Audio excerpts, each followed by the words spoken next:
আসসালামু আলাইকুম প্রিয় দর্শক, অন্য মঞ্চের আলাপচারিতায় আপনাদের সকলকে স্বাগত জানাচ্ছি। ভারতের প্রধানমন্ত্রী নরেন্দ্র মোদী বাংলাদেশের প্রধানমন্ত্রী তারেক রহমানকে ব্রিক্স সম্মেলনে যোগদান করার জন্য আমন্ত্রণ করেছেন। এই সম্মেলনটা হবে সেপ্টেম্বর মাসের মাঝামাঝি। এই আবেদনের খবরটি প্রচারিত হওয়ার পর বাংলাদেশের স্বাধীনতা বিরোধী মৌলবাদী, বিশেষ করে 2024-এর জঙ্গি উত্থানে যারা বিজয়ী হয়েছে তারা এটাকে তারেক রহমান সরকারের বিজয় হিসেবে দেখছেন। এবং পাবলিক ডিপ্লোমেসিতে আমি এটা সত্যি নরেন্দ্র মোদীর উপর তারেক রহমানের বিজয় হিসাবে আমিও দেখছি। কিভাবে দেখছি সেটা বলার জন্যই এই ভিডিওটা।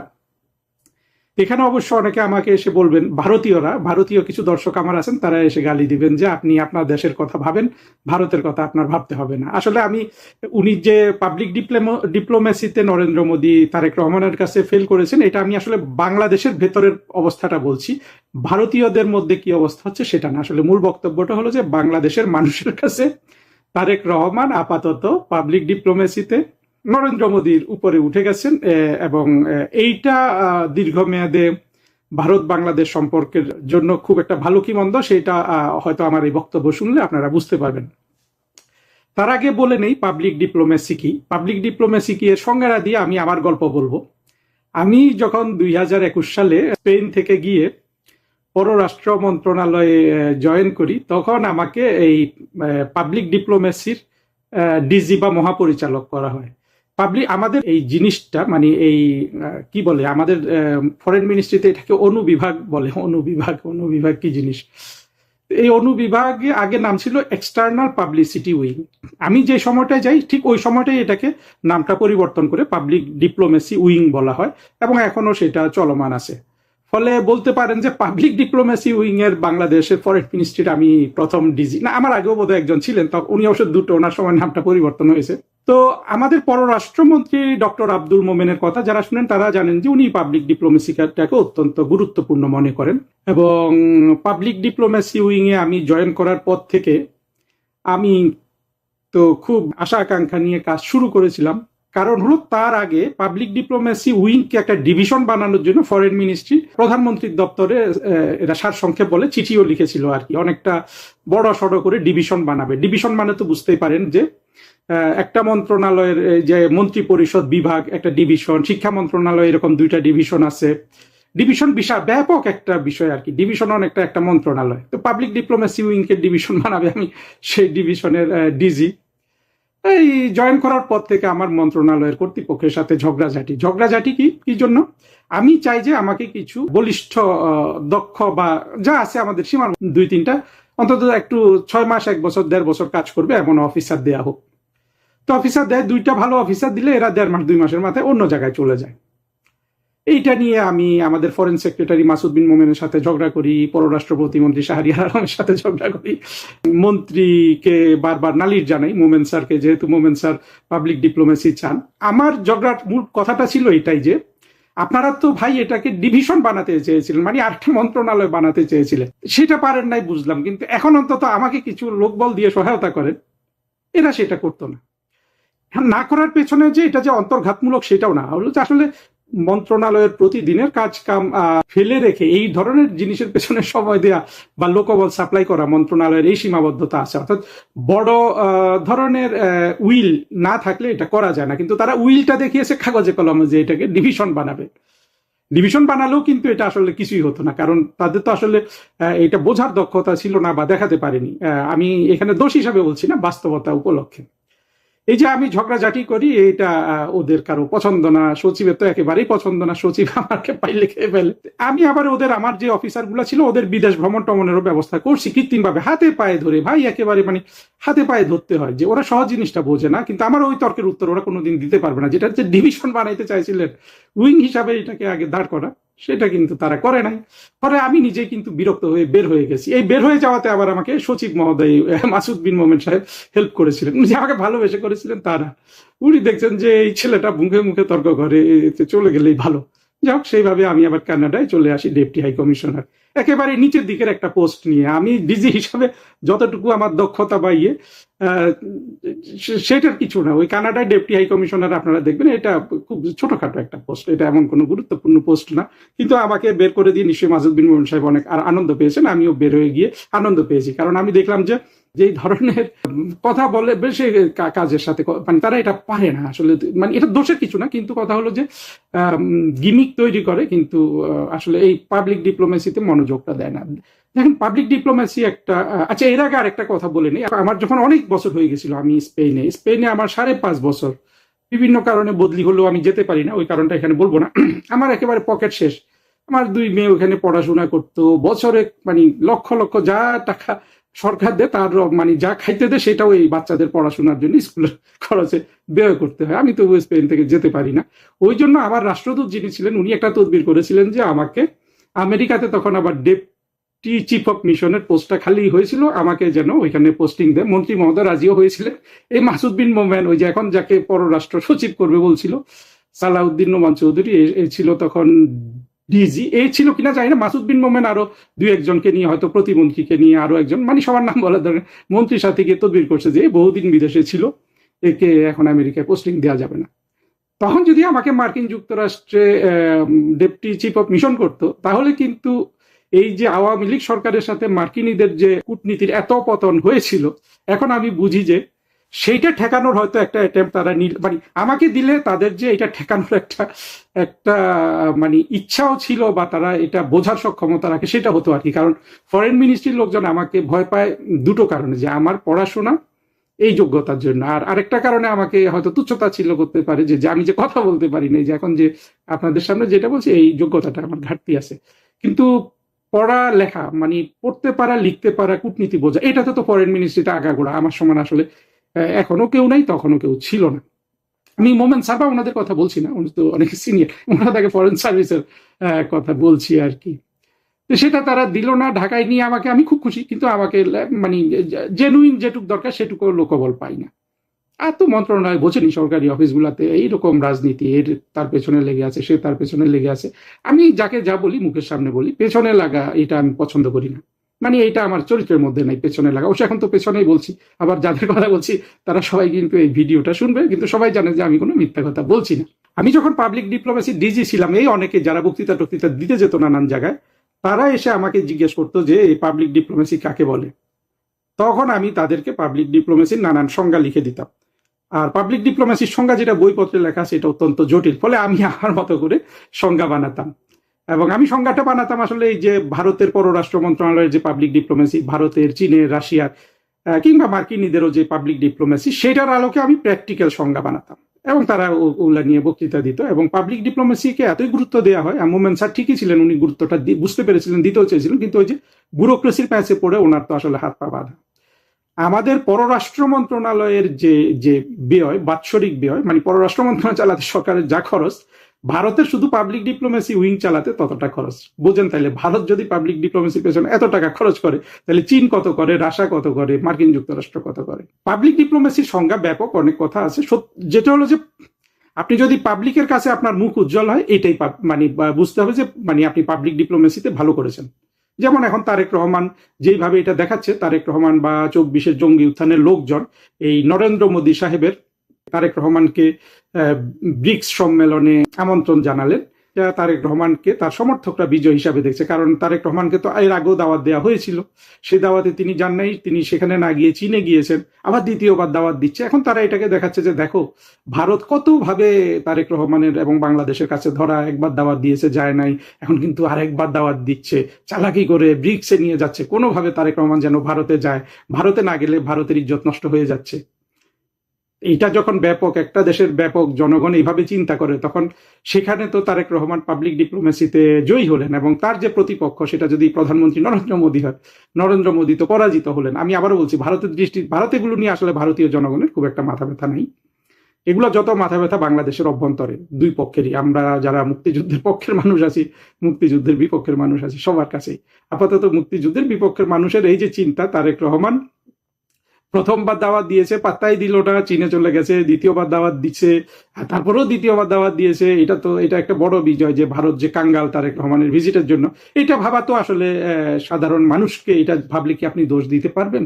আমি কিন্তু দোষ দেওয়ার কারণ দেখি না। ফলে পাবলিক ডিপ্লোমেসিতে তারেক রহমান বিজয় হয়েছে, আপাতত এই পর্যন্ত বিজয়। এতে কিন্তু এই ধারণা মানুষের যারা করছে বাংলাদেশের, তাদের ধারণাকে আপনার সঠিক বলতে হবে। তো এর বাড়তি যে কথাটা বলবো, দেখুন ভারতের আসলে এই যে ব্রিক্সের হয়ে নরেন্দ্র মোদী তারেক রহমানকে দাওয়াত দিলেন, হ্যাঁ স্বাগতিক দেশ হিসাবে, স্বাগতিক দেশ মানে হলো যে দেশে ব্রিক্সের সম্মেলনটা অনুষ্ঠিত হবে সেই দেশের প্রধানমন্ত্রী হিসাবে কাকে দাওয়াত দিবেন না দিবেন এটার একটা লেভারেজ ওনার হাতে থাকে, মানে একটা ডিসিশন মেকিং থাকে।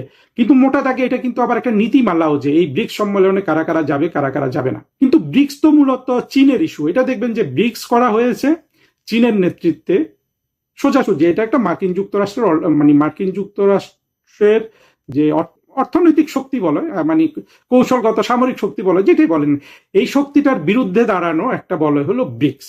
ফলে ব্রিক্সে কাউকে দাওয়াত দিলে এটা মানে চীনের ইস্যু হিসাবেও দেখা যায়। এখন তারা এইভাবেও যদি বলে যে চীনের ধমকে নরেন্দ্র মোদী ব্রিক্সে তারেক রহমানকে দাওয়াত দিয়েছেন, সেটাও তারা দেখতে পারে। কারণ বাংলাদেশের জঙ্গি মৌলবাদী স্বাধীনতা বিরোধী শ্রেণী ভারতকে কোন দৃষ্টিতে দেখে সেটা শেষের দিকে বলছি। কিন্তু তাহলে তারেক রহমানকে দাওয়াত দিলেন কেন? কারণ এটা ব্রিক্স ইস্যু। কিন্তু নরেন্দ্র মোদীরও ডিসক্রিপশন থাকতে পারে, কিন্তু মূলত এটা একটা ব্রিক্স ইস্যু। ব্রিক্সের প্রধান দেশ কিন্তু চীন। আবার দেখেন ভারতের কূটনীতি কিন্তু অত্যন্ত কঠিন, আমাদের চেয়ে অনেক কঠিন। ভারত ব্রিক্সের সদস্য, অর্থাৎ চীনের নেতৃত্বে যে মার্কিন শক্তিকে চ্যালেঞ্জ জানানোর একটা উদ্যোগ ব্রিক্সের মাধ্যমে, সেটা কিন্তু ভারত একটা সক্রিয় সদস্য।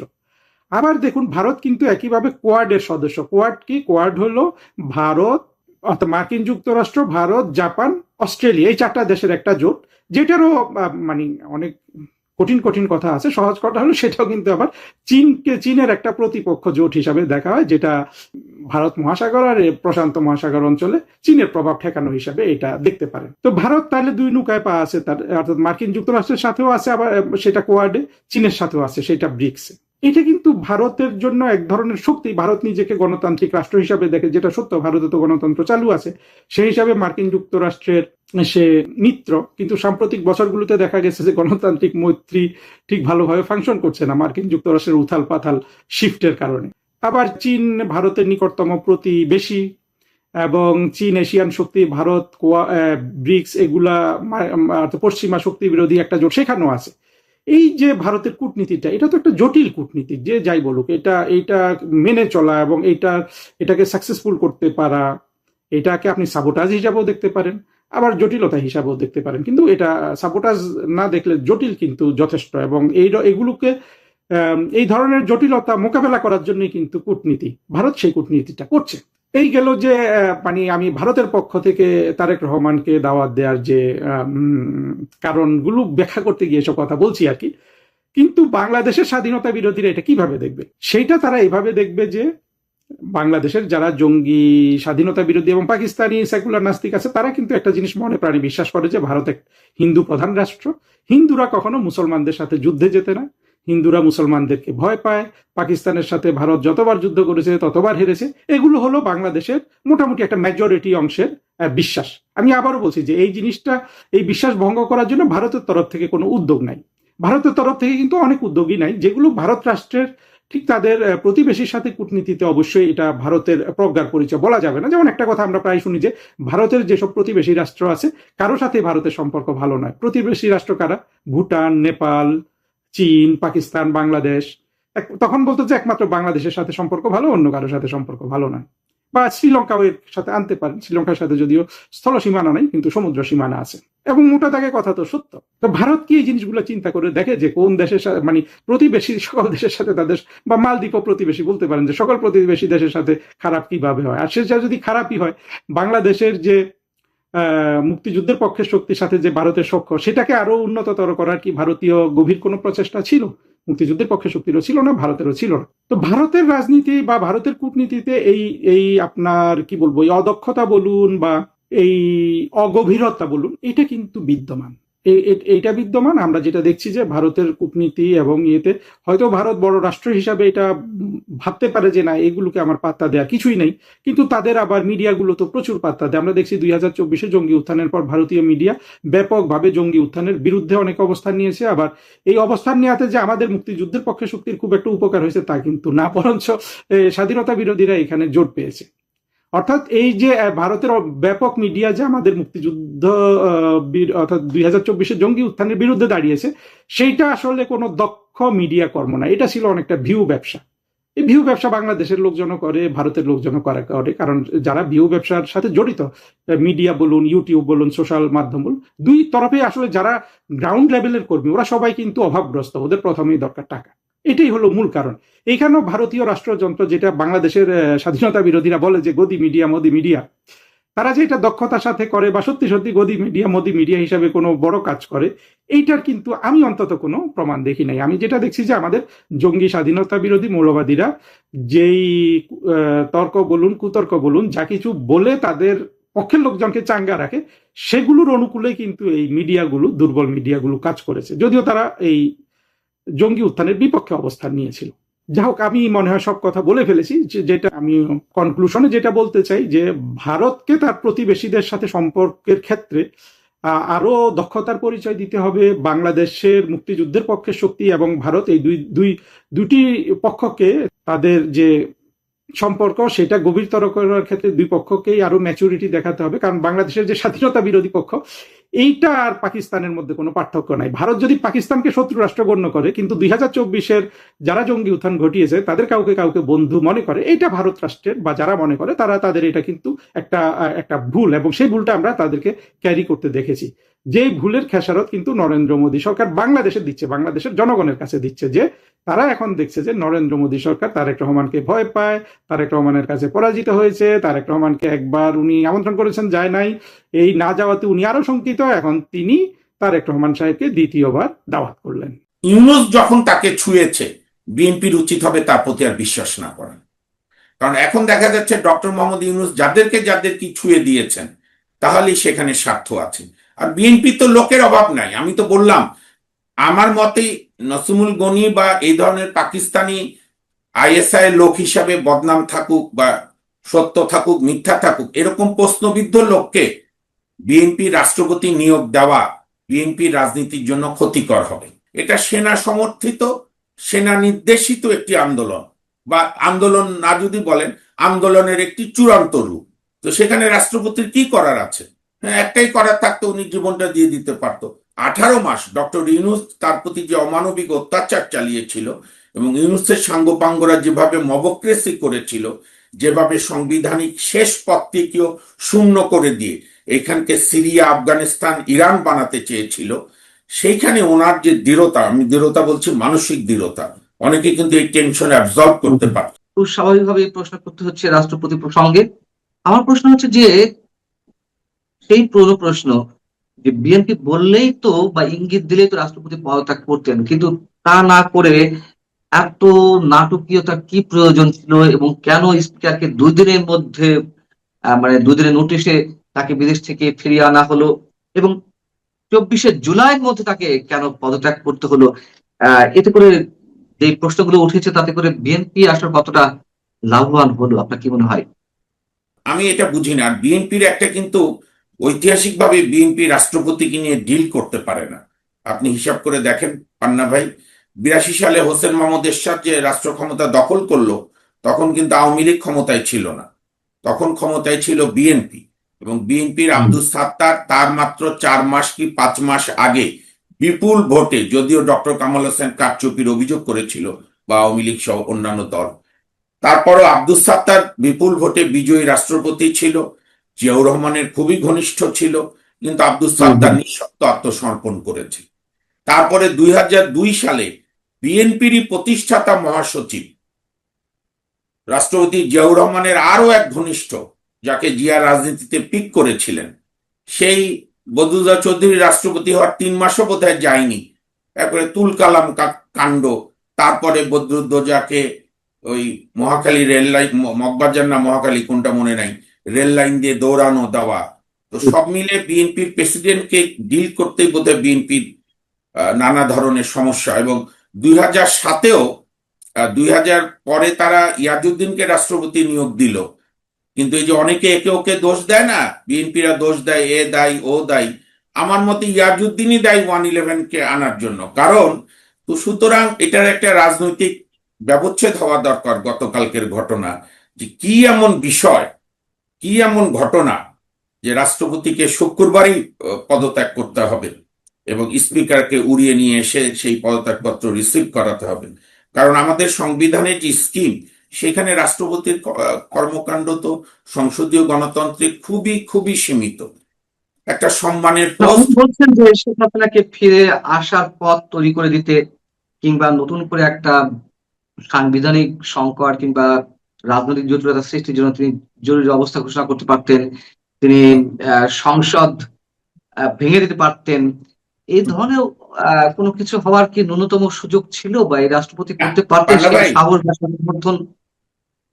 আমার দাদি একটা কথা বলতেন, আগেকার দিনের মানুষ তো পণ্ডিত ছিলেন, যে মূর্খদের কোনো গ্রাম নাই, সব গ্রামই মূর্খ থাকে।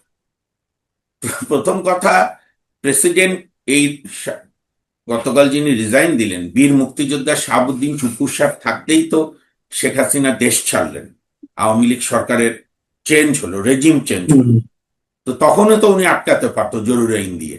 ওনাকে দোষ দিয়ে তো লাভ নাই। আমাদের সাংবিধানিক স্কিম এরকম যে এইখানে প্রধানমন্ত্রী এবং ক্যাবিনেটের কাছে সব ক্ষমতা, আর ক্ষমতা কাদের কাছে থাকে?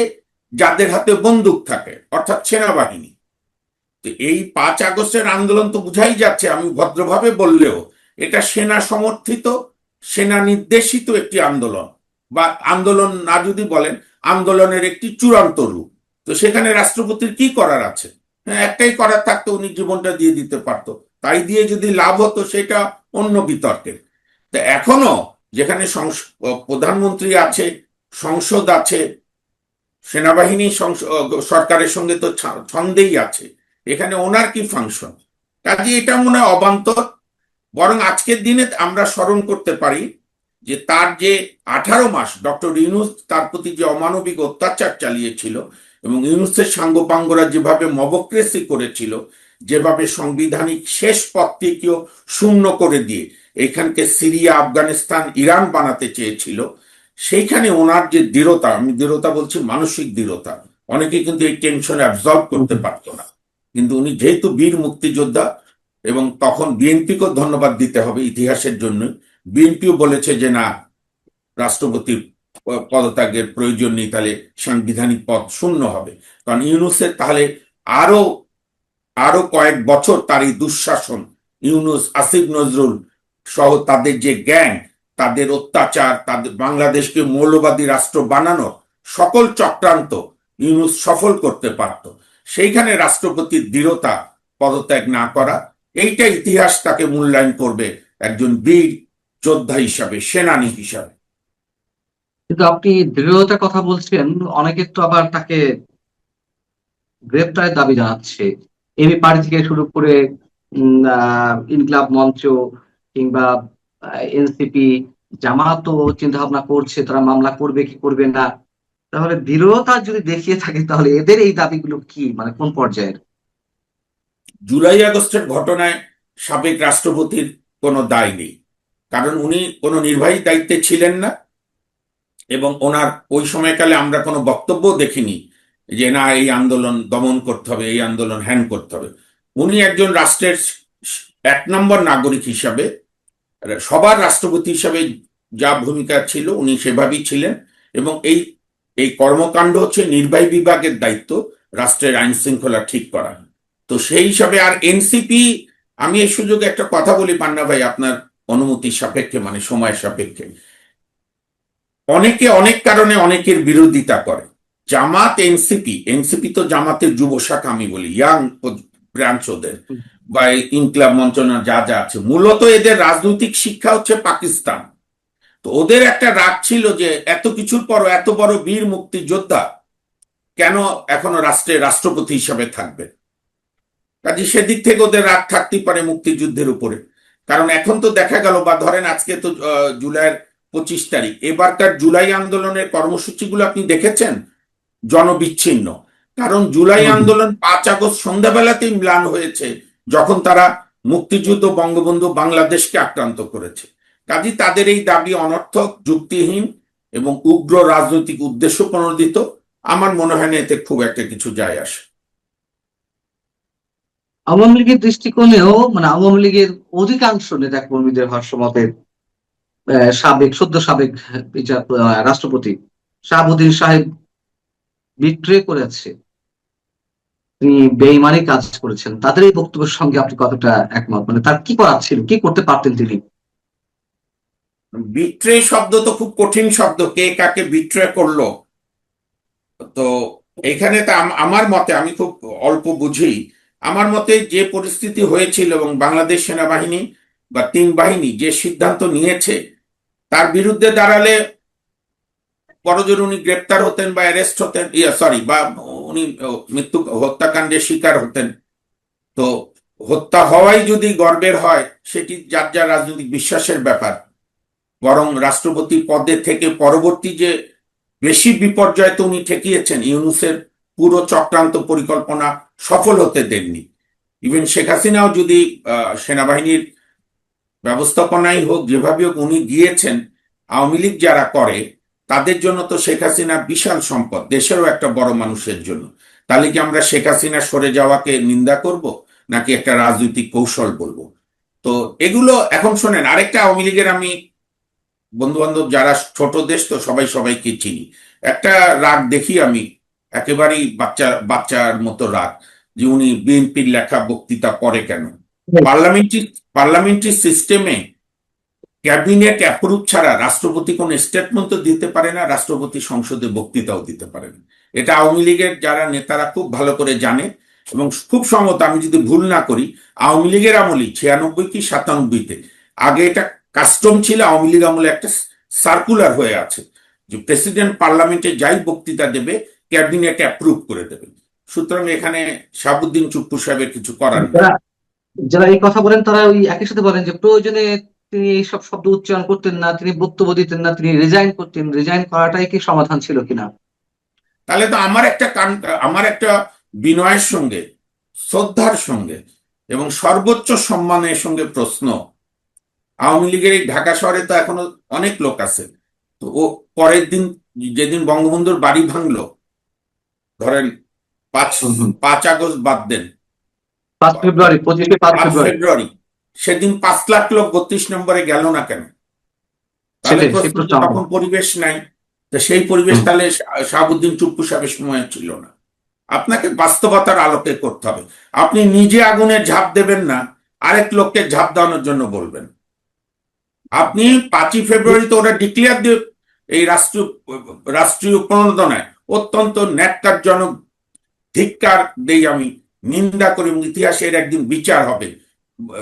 বঙ্গবন্ধু জাদুঘর ভাঙলো, বাঙালির মুক্তির ঘর। তো সেদিন ঢাকা শহরে তো 5 লাখ লোক তো মিনিমাম আছে, আওয়ামী লীগ সমর্থক, আওয়ামী লীগ নেতা কর্মী, আরো হয়তো থাকতে পারে। বা আপনি 1 লাখ লোকেরও তো মিছিল আমরা ওখানে দেখলাম না। তাহলে তাহলে উত্তর কি? সবাই বিট্রে করলো? 20,000 মানুষ হলেই তো তারা এই জঙ্গি আমি ধন্যবাদ, আমি ওইটাই বলছি। 20,000 লোক যদি মিছিল নিয়ে যেত তাহলেও তো একটা ইতিহাস হতো। এখন আমি কি বলবো যে এরা বিট্রে করেছে? নিশ্চয়ই না। তখনকার পরিস্থিতি, রাষ্ট্রীয় অত্যাচার, যে কারণে ভেবেছে আরো পরে। তো আপনি নিজে রিস্ক নিচ্ছেন না, আরেকজন লোককে রিস্ক নেওয়ার জন্য উৎসাহ দিচ্ছেন। এইটা হচ্ছে একটা বলে না, মানে রাগ, অসহায়ের রাগ আর কি, অসহায়ের আত্মচিৎকার। এরপরে আর কেউ টার্গেটে আছে নাকি? আপনি কি মনে করেন রাজনৈতিক একটা সমীকরণ বা আপনার রাজনৈতিক অভিজ্ঞতা থেকে, যেহেতু ফ্যাসিবাদের দোসর হিসেবে শাহাবুদ্দিন চুপ্পু সাহেব চিহ্নিত ছিলেন, এরকম ফ্যাসিবাদের দোসর উচ্চ পদে নানান জনে তো আছেন, আর কেউ রিস্কের মধ্যে আছেন? আপনার কি এমনটা মনে হয়? আমার জানা মতে তো শেখ হাসিনার নিয়োগ করা রাষ্ট্রীয় বড় পোস্টে, সাংবিধানিক এবং সর্বোচ্চ পোস্টে আর কেউই নাই সেনাবাহিনী প্রধান ছাড়া, আর তো কেউ নাই। সেই সেনাবাহিনী প্রধানকে নিয়ে অনেক ধরনের কথাবার্তা, মানে মানুষ গুঞ্জন ছড়াচ্ছে আর কি, এর কোনো ভিত্তি কি আছে? আমি তা বলতে পারবো না, কারণ সেনাবাহিনী প্রধানের তো অগাস্ট আন্দোলনে অসাধারণ অবদান। 3 তারিখ ওনারা মিটিং করে বলেছে আমরা জনগণের বিরুদ্ধে অবস্থান নেব না। 5 তারিখে সব রাজনৈতিক দলকে উনি ডেকেছেন, এবং তখনকার সময় পর্যন্ত নিষিদ্ধ রাজনৈতিক দল জামাত ইসলামকেও ডেকেছেন। কাজে আপনি যদি জুলাই আগস্টের কনসেপ্টে ভূমিকা বিবেচনা করেন, তাহলে তো বর্তমান সেনাপ্রধান বলিষ্ঠ ভূমিকা ছিল রেজিম চেঞ্জে। আমি যদি একটু খোলামেলা ভাবে আলোচনা করি আপনার সাথে বা প্রশ্ন করি, সেটি হচ্ছে যে অবশ্যই সেনাপ্রধানের গণমানুষের প্রতি তার একটা সমর্থন ছিল বা মানুষের পাস বুঝে তিনি সিদ্ধান্ত নিয়েছেন, সেই জায়গা থেকে বিট্রেয়ার তাকে বলা যায় না। কিন্তু যারা এইসব দাবি দাওয়া এখন করছে, যারা এখন রাজত্ব করছে, তাদের বক্তব্য অনুযায়ী তো শেখ হাসিনা হাত দিয়ে যারাই আহ যাদেরই নিয়োগ হয়েছে, অথবা একসময় আওয়ামী লীগ করতো 40 বছর আগে, 30 বছর আগে, তারা সবাই ফ্যাসিবাদ, তারা সবাই ফ্যাসিস্টের দোসর। সেই হিসেবে সেনাপ্রধানকেও অনেকে এইভাবে ট্রিট করেন। এবং খোলামেলা ভাবে যদি জানতে চাচ্ছিলাম যে পাকিস্তানে আইএসআই এর মাধ্যমে তো নানান ধরনের চক্রান্ত চলছে আমরা শুনতে পাই, এবং সেই আইএসআই এর হিসাব নিকাশের জায়গায় আমাদের সেনাবাহিনীর নানান বিষয় তাদের নজরে রয়েছে। সেই সব জায়গা থেকে, এবং কথাও আমরা শুনি যে কোনো কোনো যুদ্ধাপরাধীর সন্তানকে সেনা প্রধান বানানোর ফাইট রয়েছে। এইসব জায়গা থেকে দেখেন, কোনো ধরনের, জি জি, দেখেন, এগুলো যদি বিএনপি করে তাহলে জনগণের কি ক্ষতি হবে জানি না, বিএনপি রাজনৈতিকভাবে খুব ক্ষতির সম্মুখীন হবে। কারণটা কি জানেন? এখানে যেরকম আপনি ধর্মকে বাদ দিয়ে রাজনীতি করে আপনি রাষ্ট্র থাকতে পারবেন না ক্ষমতায়, আবার আমি খুব দৃঢ়তার সঙ্গে বলছি মুক্তিযুদ্ধকে বাদ দিয়ে বাংলাদেশকে পাকিস্তানের আরেকটি ছোট পাকিস্তান বানানোর কোনো কর্মকাণ্ড বাংলাদেশের মানুষ মানবে না। এবং আজকে আপনি দেখেন এখানে বেয়াদবরা বঙ্গবন্ধুকে নিয়ে এত অপমান করলো, বলে আল্লাহর মার দুনিয়ার বাইর। আর আজকে দেখেন বেলুচিস্তানে বঙ্গবন্ধুকে নিয়ে স্লোগান হচ্ছে যে শেখ মুজিবের পথ ধরো, বেলুচ স্বাধীন করো।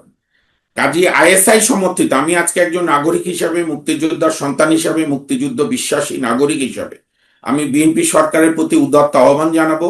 আপনার দলে বহু মুক্তিযোদ্ধা আছে, পার্লামেন্টে আছে, এমপি আছে, পার্লামেন্টের বাইরে আছে, আপনার দলের বুদ্ধিজীবী আছে। এরকম একজনকে রাষ্ট্রপতি নিয়োগ দিয়ে আপনি বরং আপনার রাজনৈতিক শক্তিকে সংহত করতে পারবেন। আর ফ্যাসিবাদ সব খুঁজতে গেলে তাহলে তো কম্বল গা কি বলে, লোম বাঁচতে কম্বল উজাড়ের মতো। আওয়ামী লীগ বাংলাদেশে এখনো 35 থেকে 40% জনগোষ্ঠীকে নিয়ন্ত্রণ সমর্থন পায়। তাহলে এইটা কোনো কথা না, কোনো কোনো টার্মে ফ্যাসিস্ট কেউ হতেই পারে। কারণ ফ্যাসিবাদের সংজ্ঞা যদি ধরেন তাহলে খুব মুশকিল, পান্না ভাই, যে কেউ ফ্যাসিবাদের মধ্যে পড়বে। ফ্যাসিবাদে বুলগেরিয়ার বুদ্ধিজীবী ঐতিহাসিক দিমিত্রি ফ্যাসিবাদের যে সংজ্ঞা বলে গেছেন, যেটা মার্কিন যুক্তরাষ্ট্রে ফ্যাসিবাদ বিরোধী জাদুঘরও আছে, 7টা সিমটম।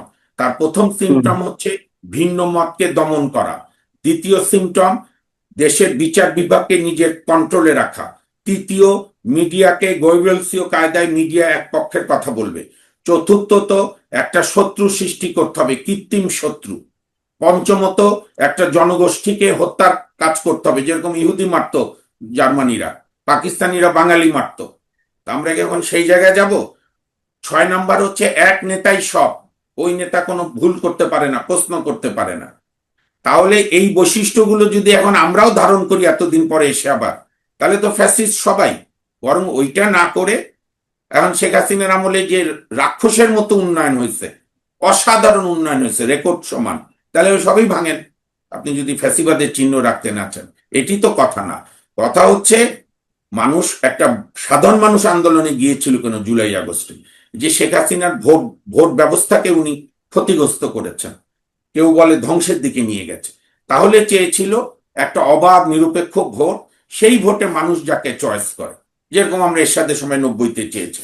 কিন্তু এই ভোটকে আমি এইভাবে বলতে চাই, বর্তমান ভোট, এই 12 ফেব্রুয়ারির ভোট হচ্ছে পক্ষপাত দুষ্ট, প্রশ্নবিদ্ধ এবং অন্তর্ভুক্তিমূলক নয়।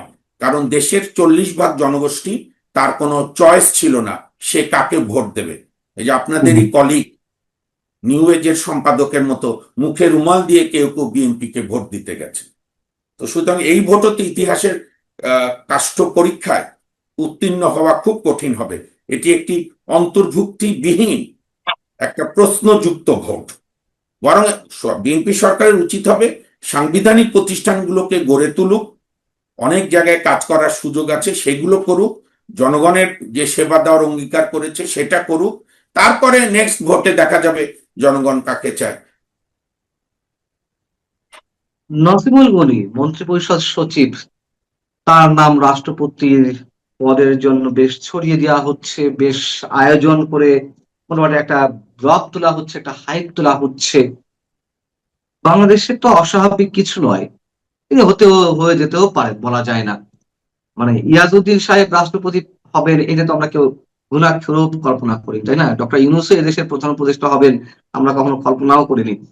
অতএব নসিমুল গনির ক্ষেত্রে বাংলাদেশের পার্সপেক্টিভে অস্বাভাবিক কিছু নয়। কিন্তু কেন নসিমুল গনির নাম এভাবে আসছে? মানে তিনি কি এমন ব্যক্তি, বিহাইন্ড দ্য স্ক্রিনে তার শক্তিটা কোথায় বা কানেকশন গুলো কোথায়? আপনি কি এই বিষয়টি একটু বলবেন, বা আপনার কিছু ধারণা আছে কিনা? নসিমুল গনি সাহেব সম্পর্কে এমন কোন মানে একেবারে মানে উজ্জ্বল আমলাও না। তার সম্পর্কে তো অভিযোগ যে বাংলাদেশে যে হিজবুত তাহরির তার অন্যতম প্রতিষ্ঠাতাদের একজন, সে যে এটাকে অস্বীকার করে। আমি যা খবর আছে বাজারে সেটাই বলছি, কারণ এই আমলার সঙ্গে আমার ব্যক্তিগত কোনো পরিচয় বা এমন কোনো ব্যক্তি না যে তাকে আমার চিনতেও হবে। তো প্লাস 2013 সালে আওয়ামী লীগ তাকে রিটায়ারমেন্টে পাঠিয়ে দিয়েছিল। ইউনূস সাহেব তাকে রিটায়ারমেন্ট থেকে নিয়ে এসে ইউনূস যখন তাকে ছুঁয়েছে, বিএনপির উচিত হবে তার প্রতি আর বিশ্বাস না করা। কারণ এখন দেখা যাচ্ছে ডক্টর মোহাম্মদ ইউনূস যাদের কি ছুঁয়ে দিয়েছেন, তাহলেই সেখানে স্বার্থ আছে। আর বিএনপি তো লোকের অভাব নাই। আমি তো বললাম, আমার মতে নসিমুল গনি বা এই ধরনের পাকিস্তানি আইএসআই এর লোক হিসাবে বদনাম থাকুক বা সত্য থাকুক মিথ্যা থাকুক, এরকম প্রশ্নবিদ্ধ লোককে বিএনপি রাষ্ট্রপতি নিয়োগ দেওয়া বিএনপির রাজনীতির জন্য ক্ষতিকর হবে। বিএনপির উচিত হবে, অনেক ক্লিন ইমেজের ব্যক্তি আছে, মুক্তিযোদ্ধা আছেন যারা বিএনপি করে, সব লোক তো খারাপ না। আমি ওই ফ্যাসিস্টের মতো বলবো না বিএনপি সব খারাপ বা বিএনপি সব ভালো আর আওয়ামী লীগের সব খারাপ বা আওয়ামী লীগের সব ভালো। সব দলই ভালো খারাপ লোক থাকে, তার মধ্য থেকে চেষ্টা করতে হয় যতটা যোগ্য, সৎ এবং প্রশ্নহীন, প্রশ্ন নাই। তা আমি মনে করি বিএনপি যেহেতু একবার রাজাকার হিসাবে বদনামপ্রাপ্ত লোক আব্দুর রহমান বিশ্বাসকে নিয়োগ দিয়েছে এবং বিএনপি এখনো দাবি করে বিএনপি শহীদ রাষ্ট্রপতি জিয়াউর রহমানের প্রতিষ্ঠিত দল হিসাবে তার আদর্শ অনুসরণ করছে। জিয়াউর রহমান মুক্তিযুদ্ধে বঙ্গবন্ধুর পক্ষে স্বাধীনতার ঘোষণা দিয়েছেন এবং 1974 সালে একটি নিবন্ধে তিনি ডেপুটি আর্মি চিফ হিসেবে লিখেছেন, 7 মার্চ বঙ্গবন্ধুর ভাষণের পরই আমরা সিগন্যাল পেয়ে গিয়েছিলাম বাঙালি অফিসাররা, যে কারণে আমরা প্রস্তুতি নিচ্ছিলাম। আর এখন যেহেতু স্বাধীনতা বিরোধীদের একটা উত্থান ঘটানোর চেষ্টা ডক্টর ইউনূস গ্যাং করেছে, কাজে বিএনপির রাজনীতির জন্যই মঙ্গল হবে আমার মতে। একজন বীর মুক্তিযোদ্ধা, সে বিএনপির কেন্দ্রীয় নেতাও আছে, এমপিও আছে, আবার বাইরেও বুদ্ধিজীবীও আছে বিএনপি পন্থী। কারণ ধরেন বাংলাদেশের কালচারে একটা দল, যে দল ক্ষমতায় থাকে তার আদর্শ বিরোধী কাউকে প্রেসিডেন্ট করা হয় না, এবং এটা দোষেরও না। আমার আদর্শের একটা প্রেসিডেন্ট থাকা এটা খারাপ না। তো সেই হিসেবে বিএনপি যদি বিএনপির আজকে সহজ করে প্রমাণ দিতে হবে যে বিএনপি মুক্তিযুদ্ধের আদর্শকে ধারণ করে, যেটা তারা 12 ফেব্রুয়ারি ভোটের আগে বলেছে যে আমরা মুক্তিযুদ্ধের দল। তাহলে এই রাষ্ট্রপতি নিয়োগে সেই পরীক্ষায় তাদের পাশ করতে হবে। মুক্তিযোদ্ধা বা মুক্তিযুদ্ধের চেতনাকে ধারণ করে একজন ব্যক্তিকে রাষ্ট্রপতি নিয়োগ দিতে হবে। তার বদলে আপনি যে নাম বললেন বা আরো দু একটা এরকম পাকিস্তানি পন্থীর নামটাম শোনা যায়, বা যুদ্ধাপরাধীদের মানে দণ্ডিত, সর্বোচ্চ আদালত কর্তৃক দণ্ডিত ফাঁসি প্রাপ্ত কাউকে বড় কোনো দায়িত্বে, তার ছেলে মেয়েকে দায়িত্বে দেওয়া, এই আত্মঘাতী কাজ বিএনপি বা বর্তমান প্রধানমন্ত্রী তারেক রহমান করবেন, আমি এটা বিশ্বাস করি না। আমার ওনার উপর আস্থা আছে। উনি আর যাই হোক, স্বাধীনতা বিরোধী কাউকে এখনই উনি কোনো সুযোগ দেবে না। না, আমরাও সেটা বিশ্বাস করতে চাই না। কিন্তু আপনি বলছিলেন যে বিএনপি উচিত হবে না ডক্টর ইউনূস যাকে যাকে স্পর্শ করেছে, যার যার উপরে তার আশীর্বাদ ছিল, সেখান থেকে খুবই সাবধানে থাকা এবং সেখান থেকে একেবারে মোটামুটি দূরত্ব বজায় রাখা। কিন্তু যেহেতু তারা আওয়ামী লীগকে এখন ইউনূস সাহেবের মতোই ডিল করছে, এবং আওয়ামী লীগ দেশের একটি বড় রাজনৈতিক সংগঠন, আপনি আমি পছন্দ করি না করি, সুতরাং এবং অভ্যন্তরীণ রাষ্ট্র পরিচালনাও বিএনপির সিদ্ধান্তহীনতায় ভুগছে। অনেক যোগ্য জায়গায় কোনো অ্যাপয়েন্টমেন্ট দিচ্ছে না, পুরাতন স্টাইলে চলছে, চাঁদাবাজি সীমাহীন হচ্ছে, যে কোনো জেলা উপজেলায় কোনো প্রকার কোনো পরিবর্তন নেই, সবকিছুকেই আমার লোক খোঁজার চেষ্টা চলছে। মন্ত্রীদের ছেলে মেয়ের নামে ইউনিয়ন পরিষদ হচ্ছে, পরে আবার প্রধানমন্ত্রীকে হস্তক্ষেপ করতে হচ্ছে। কাজে সব মিলিয়ে রাজনৈতিক স্থিতিশীলতা আসার সুযোগ দেখছি না। তবে আমি এখনো প্রত্যাশা করি, আমি স্বপ্ন দেখালো যে বিএনপির 5 বছর ঠিক মতো চালানোর স্বার্থে গণতান্ত্রিক আচরণ করবে। নিষিদ্ধ আর গণতন্ত্র একসঙ্গে যায় না। বিএনপি এটা যত তাড়াতাড়ি অনুধাবন করবে তত তাড়াতাড়ি বিএনপির জন্য মঙ্গল, দেশের জন্য মঙ্গল। দেখবেন যে আস্তে আস্তে জামাতের এই মুখোশ, যে মুখোশ সেটা তো খুলে পড়ে গেছে। বাংলাদেশের জনগণ তো এখন দেখতেছে, মানুষ কিন্তু বুঝতেছে আপনার এটা কিন্তু যতই তারা বহিষ্কার করুক আর যতই তার পক্ষে সাফাই গাক, বাংলাদেশের জনগণ কিন্তু এটা ভালো দৃষ্টিতে দেখে নাই। বাংলাদেশের জনগণ হইলো তারা নিজেরা পদামি করবে, নিজেরা আকাম কুকাম করবে, কিন্তু তাদের নেতাদের সৎ দেখতে চায়। এখন একটা একটা করে ধরা পড়তেছে, সামনে দেখবেন আরো প্রকাশ হবে। ক্ষমতা সব পেলে এই দেশে, দেশেই তো নিজেরা নষ্টামি করে, কিন্তু তার রাজনীতিবিদদের হ্যাঁ, মানে পবিত্র আমি ফেরেশতার আপনাকে মতো দেখতে হয়। গ্যারান্টি দিতে পারি, বাংলাদেশে কোনো রাজনৈতিক নেতা যদি ব্যক্তি জীবনে সৎ থাকে, তার জনপ্রিয়তা কখনো ভাটা পড়বে না, পড়বে না। এটা কিন্তু আবার যদি তার সৎ থাকে, কিন্তু আপনি অসৎ হবেন, করবেন একটা, করাবেন আর একটা, বলবেন একটা, লিখবেন একটা, করবেন আর একটা, মানুষ এগুলো ধরে ফেলবে। আমি এই 2000 এই যে 12ই ফেব্রুয়ারি নির্বাচনের পরে বিএনপির অনেক নেতার জনপ্রিয়তা ধস নেমে গেছে। কেন? কারো দুর্নীতি, কারো কর্মীদের প্রতি অপব্যবহার, তার কারণে তাদের মধ্যে ধস নেমে গেছে।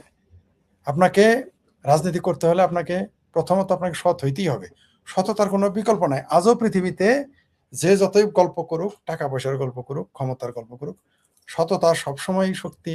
সততা নিজেই একটা শক্তি। সততা নিজেই একটা শক্তি, শক্তি হিসেবে সামনে আসবে। এই যে নাসিরউদ্দিন পাটোয়ারি চাঁদপুরের শাহরাস্তি তার সিট, ইলেকশনের আগে বেশ জামাতের সাথে যখন তাদের অ্যালায়েন্স হয় নাই, তো প্রতিদিন কিন্তু জামাতের উদ্দেশ্যে কথাবার্তা বলতো, তার ওখানে প্রতিদ্বন্দ্বী ছিল জামাতের। সে গাজী নজরুলের পক্ষে কথা বলছে। এখন চোরের সাক্ষী তো গাইড কাটারাই হবে। মূলত পাটোয়ারিরাও জামাতেরই পয়দা, এরা হলো জামাতের A team, B team, C team, D team, এরকম। ঠিক আছে? ওই যে আরেকজন লিখছে, ঠিকই বলছেন, ভারত সম্পর্কে এদের কোনো ধারণাই নাই, ভারত না, এদের খোদ বাংলাদেশ সম্পর্ক। আমাদের বাংলাদেশের যারা রাজনীতিবিদ, কর্মী, তাদের ওই নিজেদের, এরা অন্ধবিশ্বাসী, এদের কোনো ধারণা নাই। এরা ইতিহাস পড়ে না, না নিজের দেশের ইতিহাস পড়ে, না অন্যের দেশের ইতিহাস পড়ে। সুতরাং যে নিজের দেশ জানে না, ভারত কলকাতাটা ভারত নয়, আসাম ভারত নয়, ভারত পুরো ভারত মিলে ভারত, 29টা রাজ্য, এছাড়াও আরো প্রেসিডেন্ট শাসিত রাজ্য রয়েছে, যেখানে 17টা রাজ্য সরাসরি বিজেপি ক্ষমতায়, আর 5টিতে জোটবদ্ধভাবে রাজ্য ক্ষমতায়, আর কেন্দ্রে তো সে নিজে ক্ষমতায়।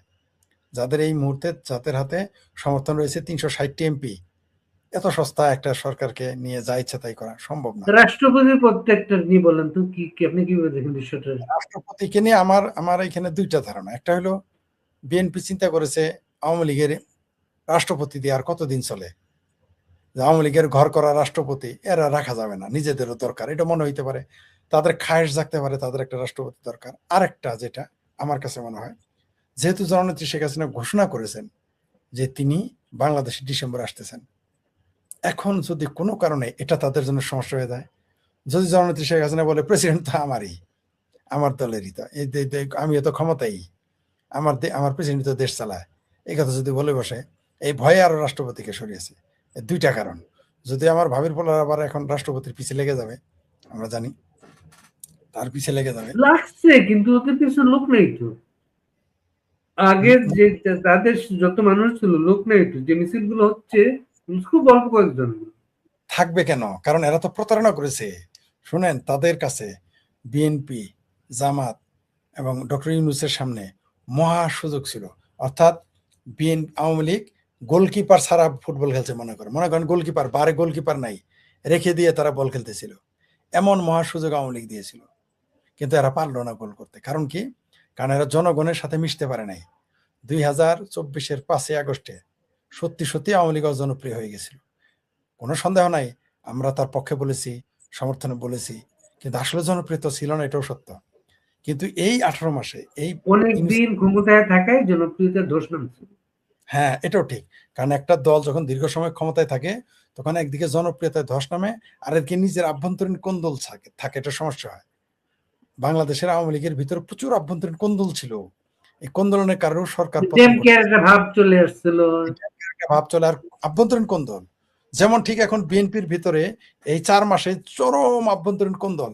এখন যদি আওয়ামী লীগ একটা ধাক্কা দেয় এই সরকারকে, এই সরকার পড়ে যাবে, যেটা বলতেছিলাম। তো আওয়ামী লীগ হঠাৎ করে 18 মাস ইউনূসের সময় 18 মাস যদি ইউনূস যদি ভালো কাজ করতো, তাহলে তো আওয়ামী লীগ ক্ষমতা স্বপ্নই দেখতো না 5 বছরের মধ্যে। ওই যে আরেকজন লিখছে যে আমার অনেক কমেন্ট করার কারণে কাফের মুরতাদ বলে, চিন্তা হয়েছে একটু দেখেন। ফরিদ ভাই আপনি বসে লাইক কমেন্ট করার কারণে আমাকে কাফের বললো, আর আপনাকে আপনার ডার্লিং বানিয়ে দিয়েছে আপনার এক ভাবির ফোলা। আপনি নারী, তাই আপনাকে ওইভাবে আক্রমণ করেছে। আর কাফের তো বলবেই, কারণ জামাতিদের অস্ত্র কি? ধর্মাস্ত্র। কারণ জামাত ইসলাম যখন বিপদে পড়ে তখন তারা বলে ইসলাম খতরেমে, কারণ জামাত ইসলাম খতরে বললে তো কেউ আসবে না, তাই তারা বলে ইসলাম খতরেমে। এরা এদের এদের এদের এটা ব্যবসা, এটা বলবেই। এরা এগুলো বলবে, কিচ্ছু করার নাই। এদের বলবে। আমাদেরও সারাদিনই গালি দেয়, ফেসবুকে গালি দেয়, কমেন্টসে গালি দেয়, হোয়াটসঅ্যাপে গালি দেয়, ফোন করে গালি দেয়, ভিডিও কলে এসে গালাগালি শুরু করে, আমরা হাসি মনে মনে। তবে একটা জিনিস আপনাকে বলি, শেখ হাসিনার দেশে ফেরা এরা ঠেকাতে পারবে না। আর ভারতের তেলাপোকা আন্দোলনকারী যারা, তারাও ওই দেশে কিছুই করতে পারবে না। ভারতের জনগণের কাছে সেটা প্রকাশ হয়ে গেছে। বাংলাদেশের জনগণ যেমন এখন বুঝতেছে যে শেখ হাসিনার সরকারের পতনে কি ঘটেছে দেশে, ভারতের জনগণ এখন বুঝে ফেলেছে যে নরেন্দ্র মোদীর যদি এইভাবে উচ্ছেদ ঘটে তাহলে কি ঘটবে, এটা তারা বুঝে ফেলেছে। আমি বললাম তো 29 সালে 27 সালে বাংলাদেশের এই সরকার থাকতেছে না, আর 29 সালে ভারতের এই বর্তমান সরকার তার জোট আর জোট বল বৃদ্ধি করে তারা আরো ক্ষমতায় আসবে, কেউ ঠেকাইতে পারবে না। আসসালামু আলাইকুম রহমতুল্লাহি ওবরকাতুহু। সম্মানিত দর্শক, আজকে ভিডিওটি করছি শুক্রবার দিন। আজকের দিনে আমাদের রাষ্ট্রপতি জনাব শাহাবুদ্দিন চুপ্পু তিনি পদত্যাগ করেছেন। প্রচণ্ড শারীরিক অসুস্থতা, এবং তিনি যা লিখেছেন তার পদত্যাগপত্রে, সেই অসুস্থতার যে লক্ষণ সেটা হলো যে তিনি নিউরোলজিক্যাল প্রবলেমে ক্ষণেকের তরে খুব অল্প সময়ের জন্য তিনি অচেতন হয়ে যান। তিনি বুঝতে পারেন না তিনি কি বলছেন, কি শুনছেন, কি দেখছেন। তো কাজেই তার এই ধরনের যে অসুস্থতা, শারীরিক মানসিক, এটি রাষ্ট্রপতির মতো একটি গুরুত্বপূর্ণ এবং মহান দায়িত্ব পালন করার জন্য উপযুক্ত নয় এবং নিরাপদ নয়, এই কথা বলে তিনি পদত্যাগপত্র স্বাক্ষর করেছেন। তো আমি যে শিরোনামটি আজকের এখানে উল্লেখ করেছি, সেই শিরোনামটি আমি সাধারণত যেটি কাজ করি, যে যখন আমি একটা কোনো ভিডিও তৈরি করি তার 2 দিন 3 দিন আগে অনেক সময় শিরোনাম তৈরি করি। সাধারণত কারেন্ট অ্যাফেয়ার্স নিয়ে, একেবারে আজকের ঘটনা বা এই মুহূর্তের ঘটনা নিয়ে আমি সাধারণত ভিডিও করি না। আমার ভিডিওর যে কনটেক্সটগুলো থাকে তা সাধারণত অনেকটা এডিটোরিয়াল কায়দায়, যে কোনো একটা বিষয় ইন ডিটেলস, এটার ইতিবাচক কী হতে পারে, নেতিবাচক কী হতে পারে, এটার বৈজ্ঞানিক ব্যাখ্যা কী হতে পারে, এটার ম্যাথমেটিক্যাল টার্মস কী হতে পারে, ইত্যাদি ইত্যাদি বিষয়গুলো আমি যতটুকু জানি রাজনীতি, সেটা আপনাদের কাছে বলি। অনেকের ভালো লাগে, অনেকের হয়তো ভালো লাগে না। তো সেদিক থেকে আসলে আমি গত বুধবার দিন সকালবেলা আজকের এই শিরোনামটি তৈরি করেছিলাম। তো বুধবার গেল, বৃহস্পতিবার গেল, এবং শুক্রবার আজকে এই রাষ্ট্রপতির পদত্যাগের মতো ঘটনা ঘটল।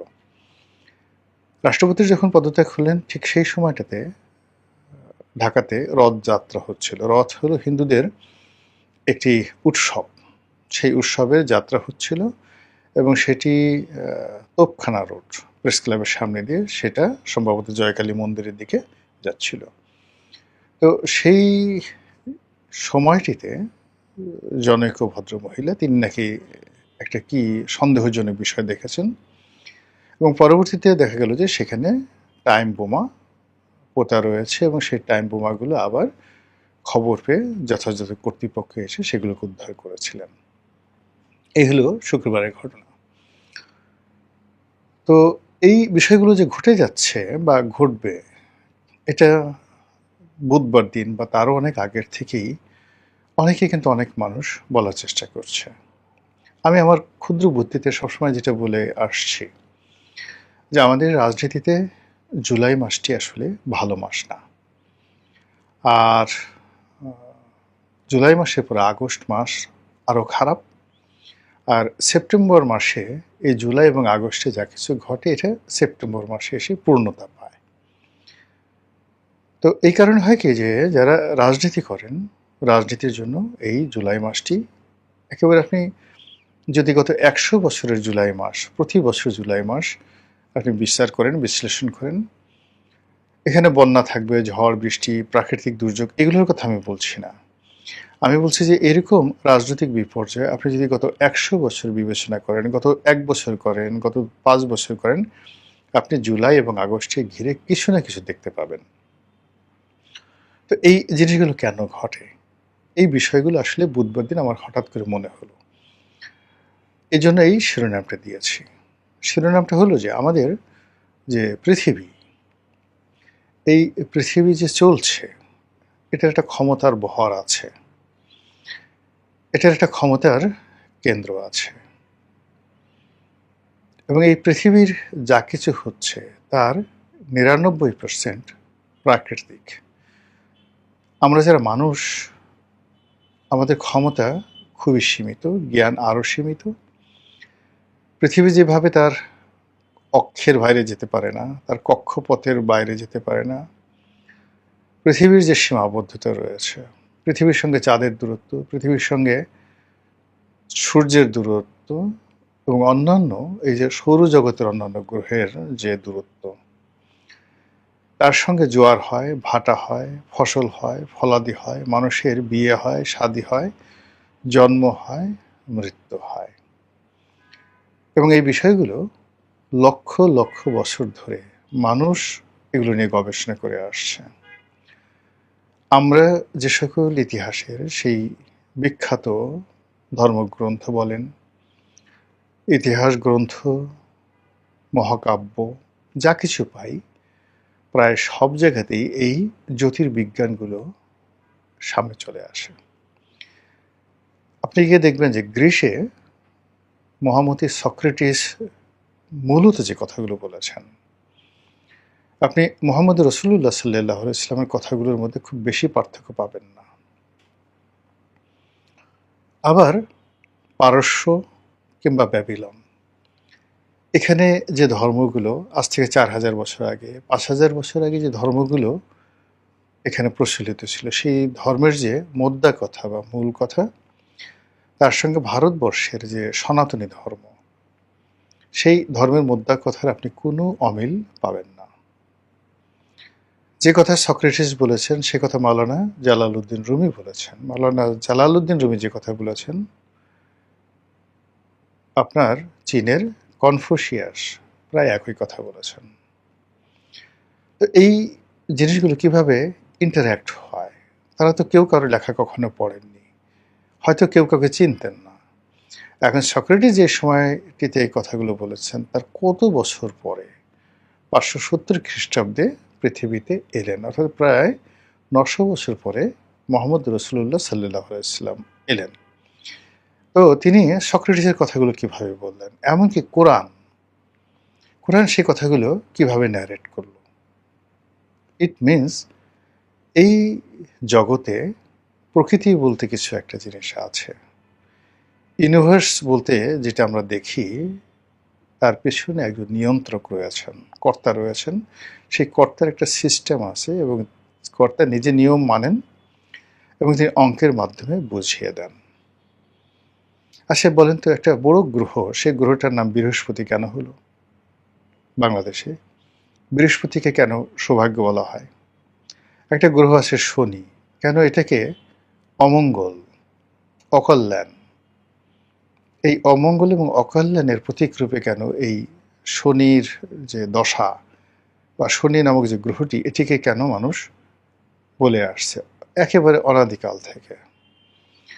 আবার শনির অনেকগুলো চাঁদ আছে, যেমন আমাদের পৃথিবীর চাঁদ আছে, শনির এরকম একটা চাঁদ আছে, সেই চাঁদটির নাম টাইটান। তো সেই টাইটানকে নিয়ে এই পৃথিবীতে বহু ঘটনা ঘটে, অনেক দেবতার নাম, টাইটান নামক দেবতার নাম আছে। টাইটান নিয়ে এই যেমন আমাদের ভারতে একটা ঘড়ি কোম্পানি, তারা টাইটান করেছে। তো সেই শনির যে চাঁদ টাইটান, তার ক্ষমতা, তার দম্ভ, তার সব কিছু মিলিয়ে আপনি এই যে টাইটানটাকে নিয়ে আমরা কেন পৃথিবীতে এত মাতামাতি করছি, টেকনাফ থেকে তেঁতুলিয়া, একেবারে ভারতে বিন্ধ্য পর্বত থেকে শুরু করে আল্পস পর্বতমালা, আল্পস থেকে শুরু করে আবার ইরানের জাগ্রস পর্বতমালা, সেখান থেকে আবার যদি আপনি চলে যান কিলিমাঞ্জারো পর্বতমালাতে, কেন বারবার টাইটান চলে আসছে? আমরা যাকে সরস্বতী বলি বা গঙ্গোত্রী হিমবাহের গঙ্গা বলি, যমুনা বলি, ঘুরে ফিরে কেন একই কাহিনী প্রকৃতিতে আসছে? এই কারণে এই যে জুলাই মাস, এই জুলাই মাসকে কেন্দ্র করে বাংলাদেশে শনির দশা, এবং এই শনির দশার সাথে সাথে আবার শনির যে চাঁদ, সেই চাঁদের অভ্যুদয় অর্থাৎ টাইটানের অভ্যুদয় এই বাংলাদেশে ঘটে, প্রতি বছর ঘটে। এই সময়টিতে মানুষের মন অস্থির হয়ে যায়, সন্দেহ বেড়ে যায়, হতাশা তৈরি হয়ে যায়। এবং এরকম সময় যখন আসে, তখন সাধারণত সবগুলো ধর্মেই বলা আছে, যখন এরকম অকল্যাণ চারিদিকে দেখা যায়, তখন দরজা বন্ধ করে রাখো, বাইরে ঘোরাফেরা করো না, চুপচাপ নিজের কর্মে নিজের পরিবারের সঙ্গে থাকো। এটাই কল্যাণ।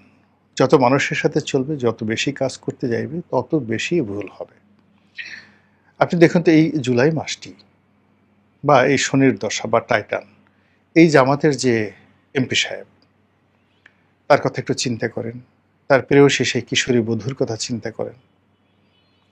এরপর এই মাসে যেভাবে বিএনপি এবং জামাতের আরো বহু নেতার একান্ত ব্যক্তিগত ভিডিও, অডিও, অশ্লীল ছবি যেভাবে আসছে, এটা তো আরো 3 মাস আগে আসতে পারতো।